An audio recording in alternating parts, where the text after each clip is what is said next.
you're going to need for your, when you're ready to glaze of course, your project with the bottom waxed. And how do you know it's dry? The wax is dry. It's clear. It turns clear, yeah. It is no longer white as when you paint it on. Okay? You're going to need a bucket of water for cleaning, wiping the bottom of your pot, for cleaning the mixer when you're done mixing, and dipping tongs. Okay? Let's talk about the different glazes. I'm going to first stir clear because this is probably going to be one of the most used today because it's what you want to cover your underglazed pot with, right? So you'll have a waterproof and clear gloss finish over your underglaze. The bottoms should not be painted. They should not be underglazed on the bottom. Okay, this is going to be a big challenge. So whoever this is going to have to talk to me about how to glaze that. Okay, so your projects that are not underglazed, you're going to be able to choose from a wide variety of glazes, overglazes, and these are all of our test tiles. We have a lot to choose from. Most of them are one solid color. I have to write on this one. This one's antique blue. This is a new tile I did. And some of them show two colors together. For example, this is birch white with maroon. Okay, dipped birch white to here, and then maroon to this point. So you can see how some overglazes interact with each other. You can do some beautiful, beautiful patterns. You have to be careful about using two glazes. When you overlap glazes, it must only be a small perimeter. Okay, so like on the lip, or just this is only overlapped this much, right? And so the glaze is not running. It's not causing the glaze to drip down and run. Some of the glazes are running, and you can tell by your test tile, right? This is a combination of Lido satin with forest green on this side overlapped, and antique blue over here overlapped. So the forest green is runny. You have to be careful about using it with other glazes. Only a small overlap. Here's forest green by itself, and it is one of our semi-transparent glazes. It shows texture that's carved into the surface underneath it because it fills in with darker green. Since it's runny, it fills in the recesses. Now this is white clay. It looks a little different on your class clay, but I like to keep this because it's such a great example. Here's forest green on the clay you're using. And look at how it looks on the other side. That's interesting. That's only because of where it was in the kiln, and it may have gotten a little bit thicker on the outside, but it does show up the texture, so it can tend to be a little bluish on this clay. Okay, our other semi-transparent glaze is Turkish amber, and it's a brownish yellow, but you can see the texture through. So you can use some underglaze under these semi-transparent glazes, right? They'll show through, but not clearly. What glaze will you use to show your pattern clearly, your underglaze pattern clearly? What overglaze will you use? What color? Clear. Okay. And that is demonstrated right here on these test tiles.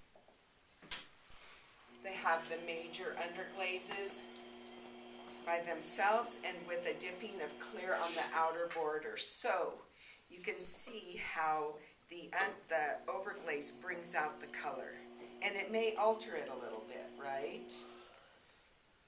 I didn't put any purple on yet. So, you can also see that the rose and the maroon bleed out with clear over it. So you may want to keep those unglazed if you're using rose or maroon. And how will you do that? How will you, if you have a pattern and you want rose and you want it to look like this, instead of with overglaze on it, instead of glazed, how will you keep glaze off of it if it's in a pattern? Put wax over it. You'll wax it, and that'll resist the clear glaze. And it'll look like this. It will be matte, but it will show the color. So this isn't how you get an idea of what your underglaze looks like without glaze on it. You can leave it like that and just put it in the second firing and it'll mature. You can also leave underglaze on the outside and put clear glaze on the inside to make it waterproof. Right? So think about overglaze not only as decoration but as waterproof your project. Okay? I also have some examples. A lot of students like to experiment with glass. And you saw that little medallion that I brought in the first class. This is just sun-stained glass found out in the desert. Okay? And this is what people have brought in class to try. And this is actually a test tile. I do have some glass left. This was red. Okay, so you should, if you want a specific color with glass, you should experiment and do what we would call a test tile, right? These are all test tiles to show the glaze color. Forest green over desert yellow. That's a real beautiful effect. And I just glazed the perimeter and it ran because what's running? The desert yellow or the forest green? Yep. Okay, so what you need to know about glass is that you have to put glass on a flat surface. It will not do to try to put it on the wall, right? It'll just run down the side and drip off. So glass is for flat surfaces, tiles, or if you make a pot, that leaf, that bay leaf that you're making, where are you? Oh, there you are, right in front of me. So if you wanted to put glass in part of that, because it's going to be mostly a flat surface, you can if you want to splotch it in here or there. What you also have to remember about the glass is it does crackle. And when you have crackling on the glaze, is that considered food safe? No, it's not. Because bacteria can get in the crackles, okay? So, if you are interested in a couple of glazes and you don't see a test tile here, there are a few bisque-fired test tiles for you to use to test glaze combinations and what you want to do, okay? I have a few of them, and of course you can always make your own.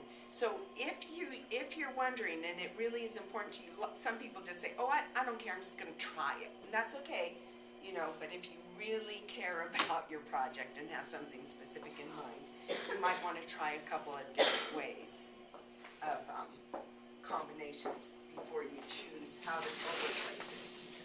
Okay, so questions about the test tiles or choosing an overglaze? Okay. Good then. So I'm not sure if you all heard me. I'm asking you on your first projects to do one underglazed and one with just color from the overglaze. And after that, you get to choose what you want. Okay, but I want you to try both early on. Okay? So, I'm going to demonstrate in clear. Oh, I also wanted to talk about stains. Because stains are different from underglazes, and they're different from overglazes. You don't think of stains as paint. think of them as sort of an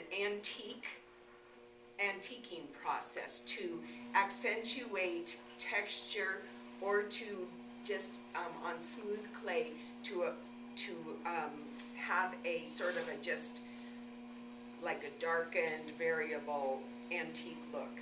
And a lot of your underglazes, stains are in dry form. They're down here, and they're not like in these jars. I have tubs of powdered stain, and if you're using stains, though, you use these little containers down here. Now, like glaze, what are stains and glazes? What form are they toxic to you? In what form?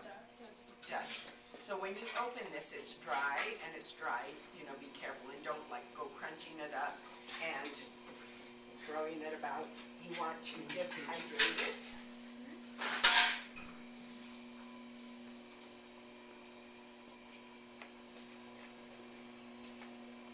Okay, so stains should be applied with a sponge.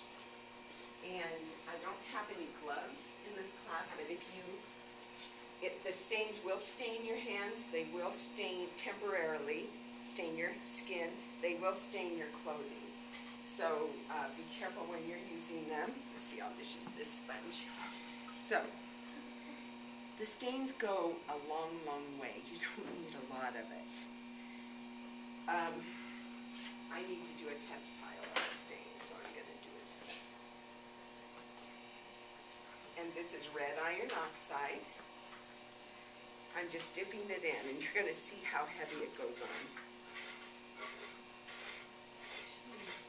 Yeah, it spreads far. And then I'm going to use the other side. I want some of that texture to show through. I don't want a big solid color, just a solid mass of red iron oxide. Look, there's a little nip there. That's showing the stain through. That's the part of the texture that's showing through. Okay, so sponge off, leave it as thick as I want, or as thin. Of course, the thinner I make it, the more the natural color of the clay is going to show through, right? Rinse this off.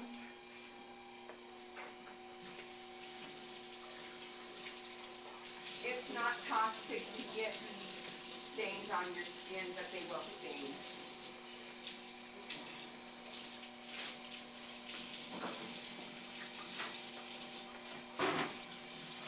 You just have to rinse the sponge out really well. It's so cool. Okay, so next step to glazing. So there is a wheel. If you're interested in the stains, let me show you the stain wheel that I have. And it goes with this. It's numbered. So it's like a clock. And you look to see which stain. This is number 1. It's copper carbonate. So this is what copper carbonate looks like without glaze on it. This is what it looks like with clear glaze, just dipped on the top. Okay? So these are all the stains we have, and this is what they look like.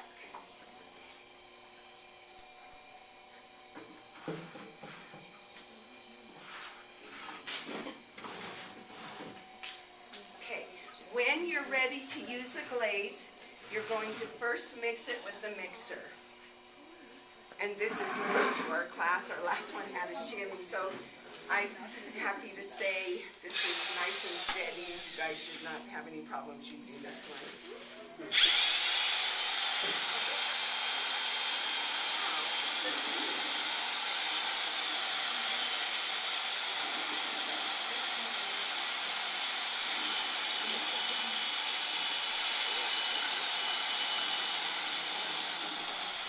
I think that's what we get with all our used equipment from Ridgecrest.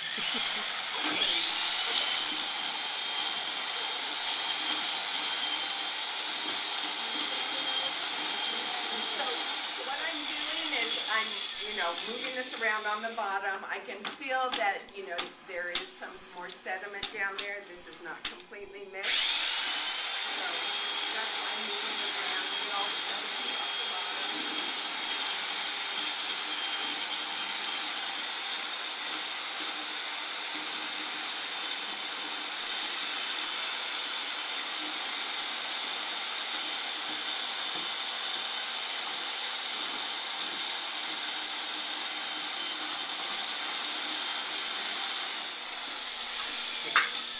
Immediately, I'm going to clean it. Why don't I want the glaze to dry on this mixer here? It'll get all gross and sticky. Yeah, and there's an even more important though. It'll mix with other. Yeah, it's gonna dry and it's gonna be hard to get off and it could contaminate the other glazes. So always clean this really well, okay, before putting it back for the next use. And the other thing is, please do not mix the lids up for the same reason. So right after I use this, I'm going to put the lid back on. I don't want to see any open buckets left out here. Okay. So the consistency of the glaze should be like just light cream, okay? Not pea soup. If you're not clear, if you're not sure if your glaze, they do dry out and they get thicker as time goes on through the semester. So if you're not sure, ask me. And if you think it might be too thick, but you're not sure, or you are sure it's too thick, I'll come back and thin it out, okay? So now is the time to dip. And most of your projects are small right now, so you won't have any problems fitting them in the bucket. If there's a small amount of glaze, some of the glaze buckets are a little low, or your project may be tall, you may have to tip the bucket, right? So that you can fit the whole pot in and turn it and then lift it out. So I'm going to pretend that this is a really big pot. I wiped this and I waxed it, of course. So it's really long. I'm going to tip it. It's clear glaze. 1, 2, 3, out. Okay, that's a perfect thickness of the glaze application. If your project is heavy or thick, you may need to hold it going in and coming out to support it, because you may not be able to. And then what are you going to have to do with that finger mark? You're going to brush glaze on to finish it up, because it will show. Okay, see there are little beads on the bottom. I'm just going to let the glaze dry first. It gets absorbed quickly, so usually it's just a matter of, I'm immediately going to rinse that off. Within a matter of, 10 seconds or less, you can pick it up without marring the surface. And that's when you're going to wipe the bottom. Do any touch-up with a brush, or you can do it with your finger if it's just a spot.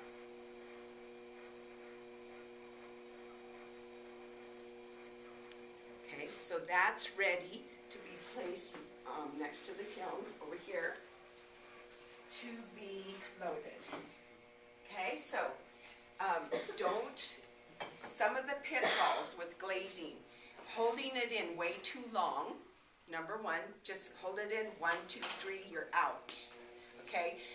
Number 2 is not stirring it before dipping.